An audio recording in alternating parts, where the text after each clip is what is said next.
मेरे नज़र में ऐसे कोई विवाद नहीं। पार्टी के मुखिया ही सर्वमान्य सर्वोपरि होते हैं, उनका फैसला होगा, हम लोगों को लब्बैक कहना पड़ेगा। और ये बिहार सदर जनाब अख्तरुल ईमान का फैसला कि टोनी बाबू को जो है प्रखंड अध्यक्ष बनाए, और हम लोगों ने तहे दिल से लब्बैक कहा कि हम लोगों को टोनी का जो है प्रखंड अध्यक्ष बनना वेलकम है। आज ये जो समारोह देख रहे हैं, ये सारी तैयारी जो देख रहे हैं, आज उन्हीं का खैर मकदम के लिए पवा खाली रखा गया है, और ऐसे ही पूरे ब्लॉक में जो है उनका खैर मकदम के लिए आगे भी प्रोग्राम रखा जाएगा। पंचायत अध्यक्ष होगा कि विस्तार किया जाएगा पता? हाँ, दोबारा पार्टी गठन हो रहा है और जाहिर सी बात है प्रखंड अध्यक्ष नियुक्त किया गया है, और इसके बाद ही जो है हम लोग पंचायत स्तर में भी काम को ले जाएंगे, उसके बाद वार्ड स्तर में भी काम को ले जाएंगे। हम लोग हर संभव प्रयास करेंगे कि 2025 का सामने विधानसभा चुनाव है, और किसी तरीके से हम लोगों को जो है इस मिशन को कामयाब करना है, वो जन जन तक हम लोग जाएंगे इंशाल्लाह।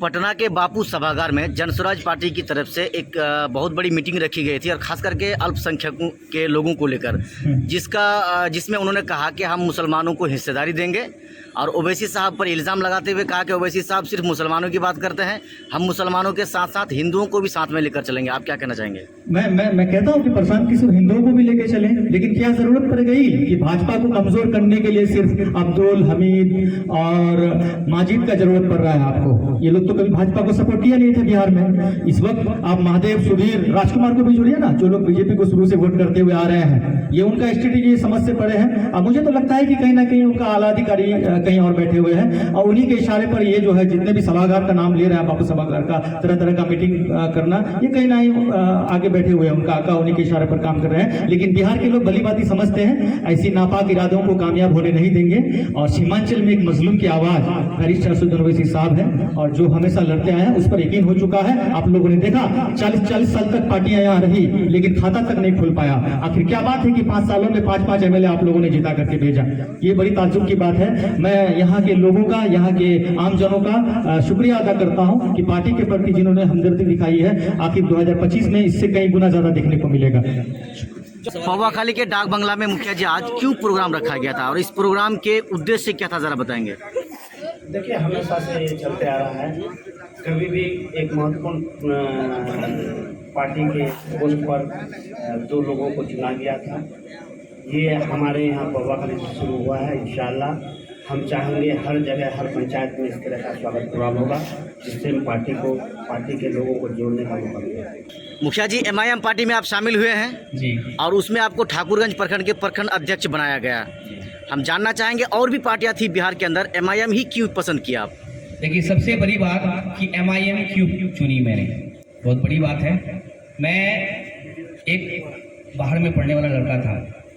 बैरिस्टर साहब किशनगंज सीमांचल में उस वक्त नहीं आए थे जब से मैं उनको फॉलो करता हूँ। उनकी बातें, उनका विज़न, जो अपनापन है हमारे लिए, वो दूसरी पार्टियों में नहीं है।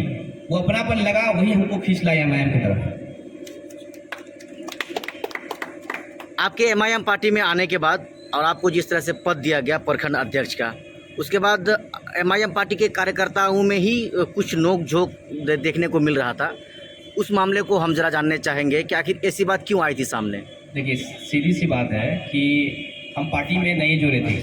24 के इलेक्शन में हम मेहनत किए थे, तो कहीं ना कहीं सदर साहब को लगा कि ये पार्टी में जो है पद देना चाहिए, तो सदर साहब ने बुला के मुझे पद दिया। कुछ लोग जो है ठाकुरगंज ब्लॉक के जो 10 साल 15 साल से भी थे, उनको जो है कहीं ना कहीं बिना इन्फॉर्मेशन करके बनाया गया था, तो नाराज थे। लेकिन अपने हैं, अपने ही नाराज होते हैं, अपने ही मिल जाते हैं, और अपने का पहचान होता है कि छोटे की गलती माफ़ कर देते हैं।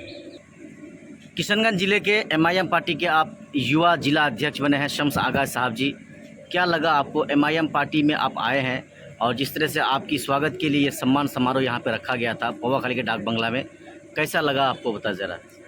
जी, सबसे पहले तो मैं बता दूं कि मैं एमआईएम पार्टी में इस पद में अभी आया हूं।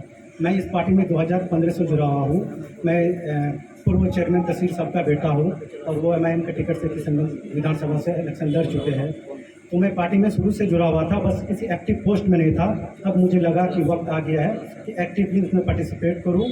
और रही बात यहाँ जो दावत हुआ है, उसके लिए मुझे बहुत अच्छा लगा, और इस तरह का प्रोग्राम हर ब्लॉक में होना चाहिए। 2025 में कामयाबी मिलेगी लगता है? इंशाल्लाह पूरे बिहार में लगभग 20 सीटों में कामयाबी मिलेगी। उसके लिए हम लोग मेहनत करेंगे और अपना जो संगठन है पूरे बिहार में बहुत मजबूत कर रहा है और इंशाल्लाह कामयाबी मिलेगी।